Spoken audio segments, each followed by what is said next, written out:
Hey George, how are you? I'm doing well, and yourself today, Erin? How you doing? I'm doing good. I'm doing good.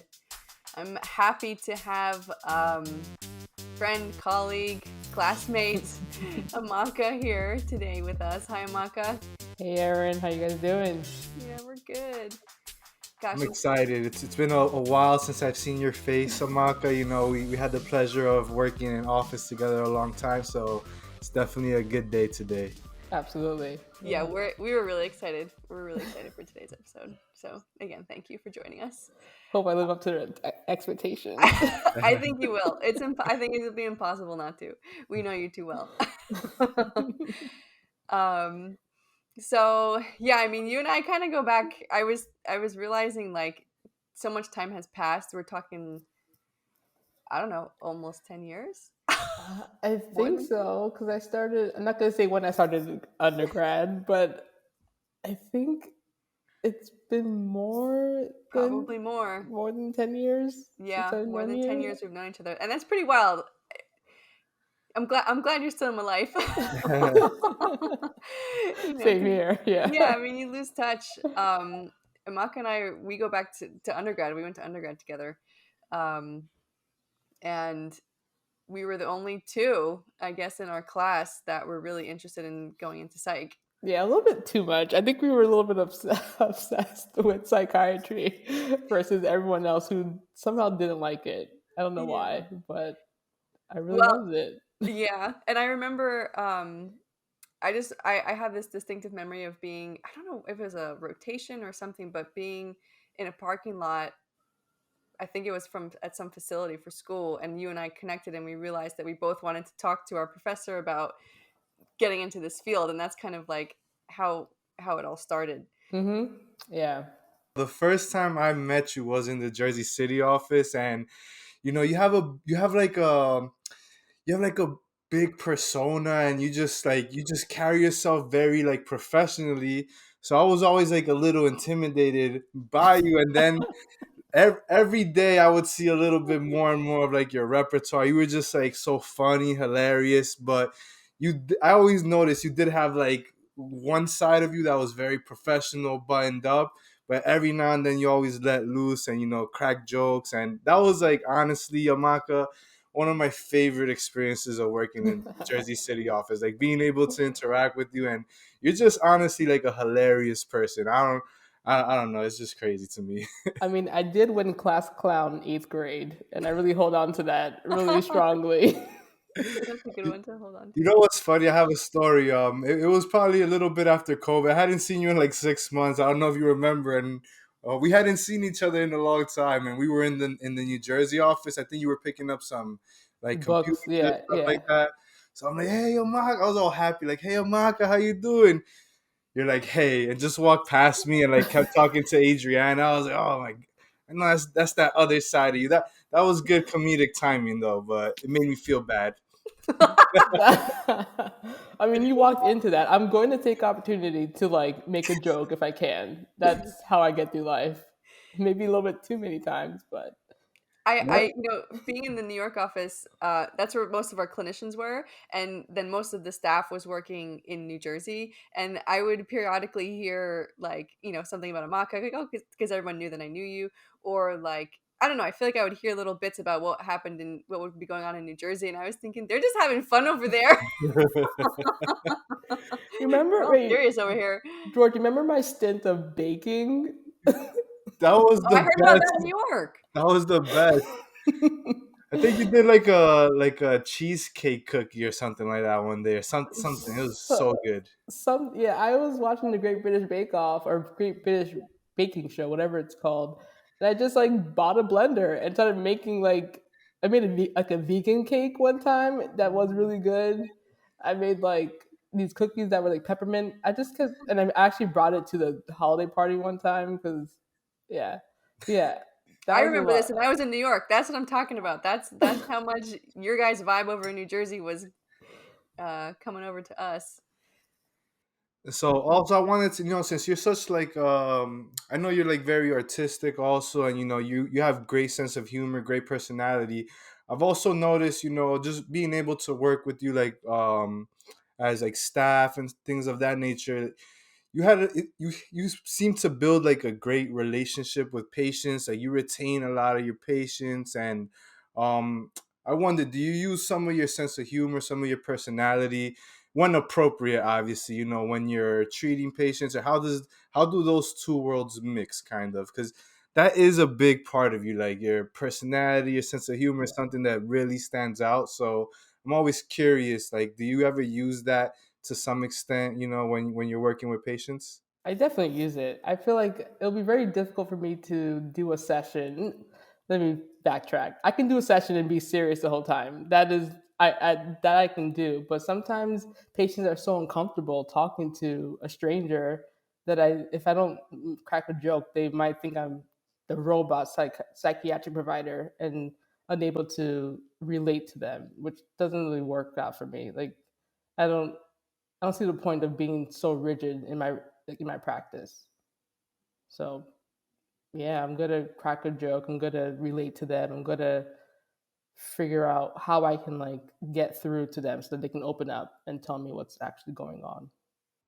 I think that's amazing. That's amazing stuff. And then, just to give some backdrop, also, you're a writer. You do a lot of, you work on sketches. You work on certain improv things. Is there any more in that artistic world? Any other things that you like to do or enjoy a lot? Well, before the pandemic, I used to be in a choir in New York, so I did choir. I was an alto, which my voice is, if you can tell, my voice is very low, so I was able to hit those notes. I took improv classes at UCB, or Upright Citizen Brigade, which fortunately closed down during COVID. Yeah, but they still, I think they still have their LA office, their LA location, so they're still alive in some way. I took a stand up class one time, and I ended up. I think one of my coworkers, I think Tony, came to see my See stand you up. stand up. I came to one of your improvs. I remember going to UCB. Yeah. So that was fun. Now for the past like 2 years, I've been really focused on TV writing. So like television writing, scripts, half an hour shows. I actually took this certificate program at UCLA. So now I have like a certification in TV writing, which is pretty Amazing. cool. The ultimate goal is still, to work in television and figure out how to combine my psychiatric nurse practitioner background with, a TV idea. That's amazing. Yeah. What can you do? You have like a vision for it, or you're not sure what it's gonna look like? Oh my god, it's so hard to get in the industry, so Yeah. I'm just trying to get in. Okay. If they'll let me in, I will go in some capacity. But I have a few scripts written. Obviously, I have a script about mental health because that's so easy to like write about. Mm-hmm. So, but I make it into a comedy, of course, because it's easy to talk about mental health when it's funny. Yeah. Yeah. And then, I know when we were working in the office and you were doing some of the improv and stand up, it used to be awesome because I feel like you would feed off that energy, and the next day you'll bring like certain things into the office. You said it's been a while, right, since you've done some of the improv stuff. Yeah. I mean, we're looking at almost 2 years Mm. at this point. Are you looking to get back into it, or is writing taking a lot of your time currently? And then, obviously seeing the patients, but are you looking to get back into any sort of improv? I would love to. I mean, it's just about being safe because they've had like online improv shows, which is so awkward because you have the person who's late and like freezing. It's just not cohesive enough. So I'm hoping that with time I can get back into it. I am rusty as heck with improv, but it's something that I look forward to doing after after a long day at work. It's such a stress reliever. Relief. Yeah. Yeah, absolutely. Can you like because I don't know. I mean, aside from like having watched you perform and gone to a couple shows at UCB, can you like walk us through the experience of doing improv and comedy in front of people? Like, what does it take? So I'm gonna try. I'm not Okay. the improv queen at all, but the first thing I would say is that there are two kinds of improv. There's short form and long form. Short form is like whose line is it anyway? They have a game. There's like a shtick behind it, and then long form is like a story. It's like a play essentially. So I at UCB we did long form improv. So you have a topic. So that's when people say like, give me a Yeah. word, and then you say like tree, and then Yeah.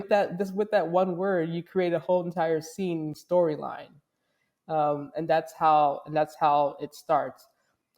There's something called like yes and. So if someone says I'm a tree, you can say, oh yes, you are a tree here, and you have an apple off of it. So that's not really the best. I'm not describing it like really well, but you want to kind of build off people and say like always go off their suggestions and what they say. Don't say, well, actually, no, you're not a tree, you're a dog, because then it makes everyone just stop in their tracks. You want to really um, just go in like wholeheartedly and like 2 feet for first, and just like whatever they say, build Like off you're of just that. going with it. Mm-hmm. Yeah, that makes sense. There's also something called you want to ABC your way. So if someone says tree, and you sometimes if you ever see an improv show, someone will say a word and the scene has nothing to do with it. You just like Yeah, I've seen that. yeah. So what happens if you go to tree? What's the word that reminds you? What's a similar word to tree? Maybe you think of forest, and then you might think of, so that's A, B, and C may be lumberjack. So you see like a lumberjack or something, or you might be like tree, bug.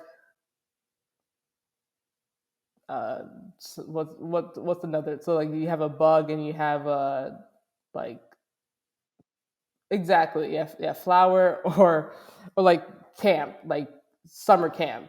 So you might have, so just having something that's is similar enough but different, so that you can actually make a whole entire scene, because sometimes the suggested word is not enough to really build off of it. So Yeah. to get to the point in your career where you're at, I know you did a lot of schooling, a lot of studying, a lot of prepping. Was this side of you, the artistic side, was that something that you always had within you? Also, like, were you acting in plays when you were in school, or were you, trying to write and things in that world? So I've always been interested in performing. That was like the goal. If you can tell me what you want to do, if I could be an actress or a Broadway star, that would be it. I did do like musicals in middle school, and I did think two in high school. I did choir from fifth grade up until a few years ago. I had a little bit of a gap in Arizona, but I did choir for all those years. Um, yeah, so I definitely love performing. When I moved to Arizona and I wasn't doing choir, that's when writing really took over. So I was doing a lot of online classes, started writing screenplays, and so forth. And so screenplays are really long; they're like 120 pages, and I just can't focus that long. So that's why I went to the complete opposite side and did sketches, which is like 3 to 4 pages of straight up humor, and that's what I really dove into when I moved back to the East Coast. With the pandemic going on, and I can't really do live sketch shows anymore, I pivoted again to TV writing, because I know that I can work on that on my own. And I don't need. It's not something I'm not gonna produce a TV show, so I can just keep on writing and get samples, and then you never know, if you meet somebody in the industry, you send it along, and then that's how you can make it to the next step or next part of your career. And So so your sketches that you were writing, I feel like I have a vague memory. Were you able to like produce this with other people? Is that what it was? yeah, so I there's a couple things. I took sketch classes, which at the end of the class you have a class show. So I had my sketch produced. And I did an independent sketch show where I worked with another writer. We wrote probably a total of like 8 to 10 sketches, found actors on Facebook that were willing to work for just food, and we produced a show. And then I got on a sketch team. Well, let me go back. So on that show, we produced a video as well, which I was actually in. It's called Hot Date, which sounds Oh yeah. it sounds like really sexy, but it's not. Don't give it away. Don't give it away. Yeah, it's on YouTube. Just Yeah. look up my name and Hot Date, and you'll find it. But that was really fun to do. I was usually just behind the scenes. After that, I got onto a sketch team in New York, so I was writing for actual like actors who could perform it well. So that's kind of where I ended up. And then we had a show on March 13, 2020 One day, man.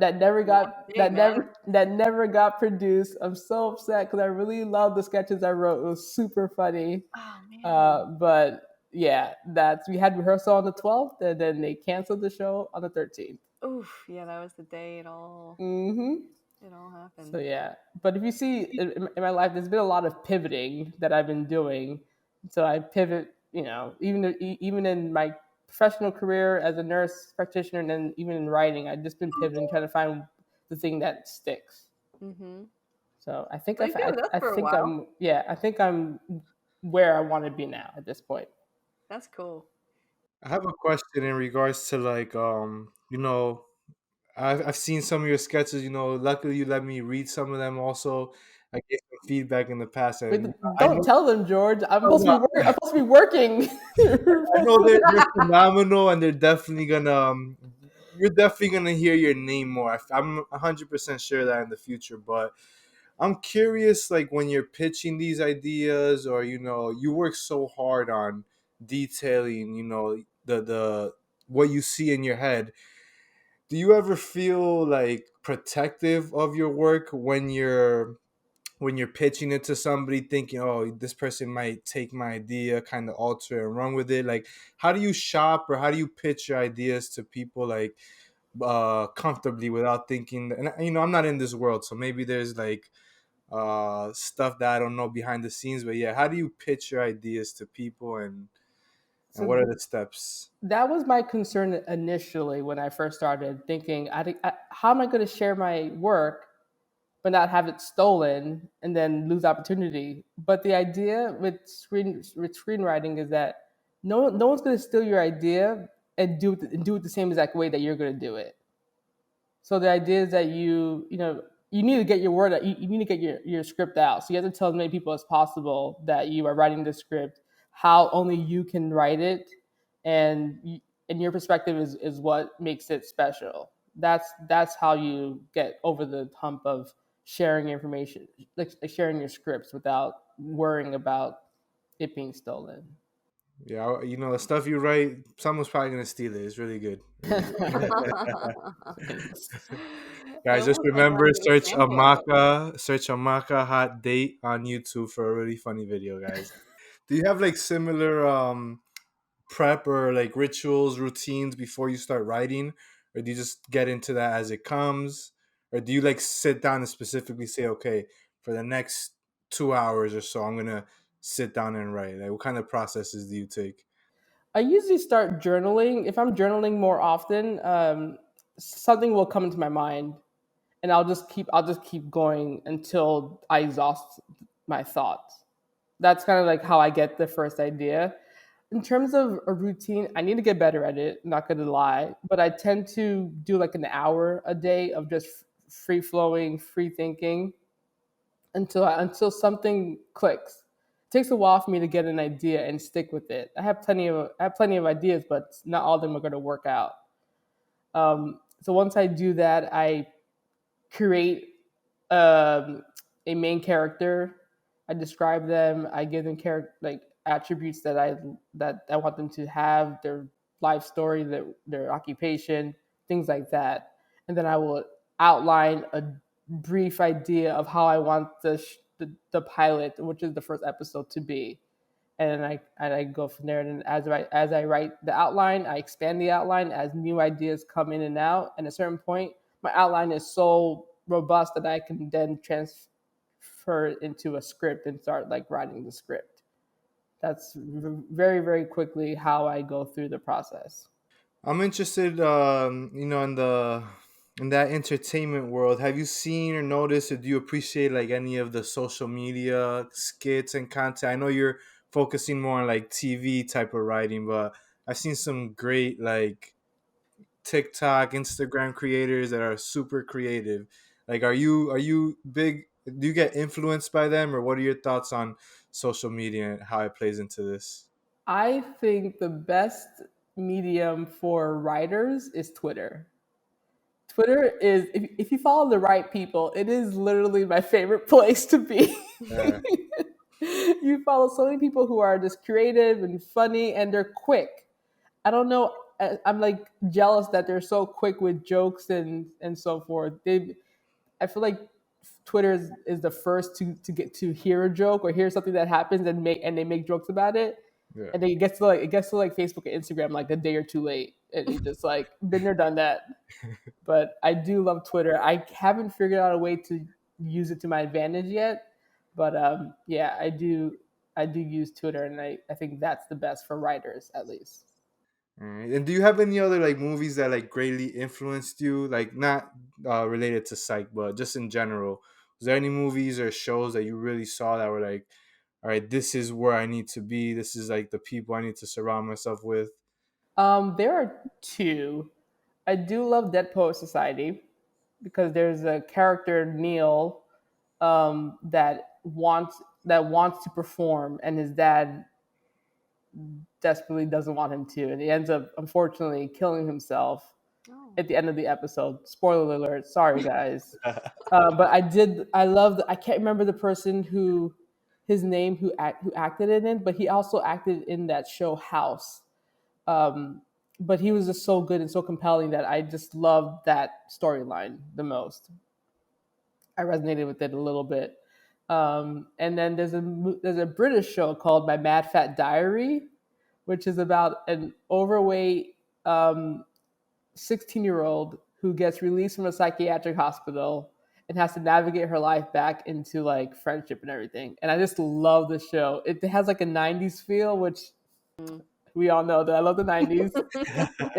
It touches on real subjects, and I feel like it touches on mental health in a real way versus, I feel like the person who actually wrote the script most likely went through the same issues. Mm. So yeah, My Mad Fat Diary. It's on Hulu actually. Yeah, it's on Hulu if you have that. It's really good. It's only like 16 episodes total. So I've watched it twice already. So I had one more question. A young professional woman, juggling, her hobby, which she's gonna turn into, something more reputable. You're already in the process of doing it with some of the things you're doing, and then you're an accomplished psychiatric nurse practitioner, juggling two worlds. What are some advice you would give to someone that has two dreams? Something a little bit more along the school path, and then something a little bit more artistic and free.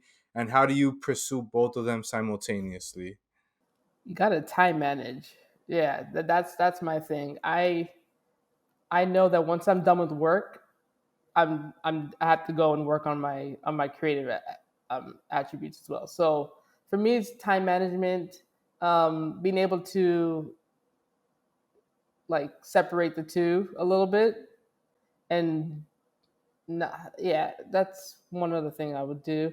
In terms of, I think just immersing yourself into both. I mean, as you can see, I went straight into nursing, like grad school. I didn't do the whole nursing. I didn't waste time. Essentially, I was the first person in a graduating class in undergrad to be an NP at the end of the day, just because I was ready to go. I didn't waste time. I paid up my student loans. I got that out of the way. Got the nursing stuff wrapped in the bow.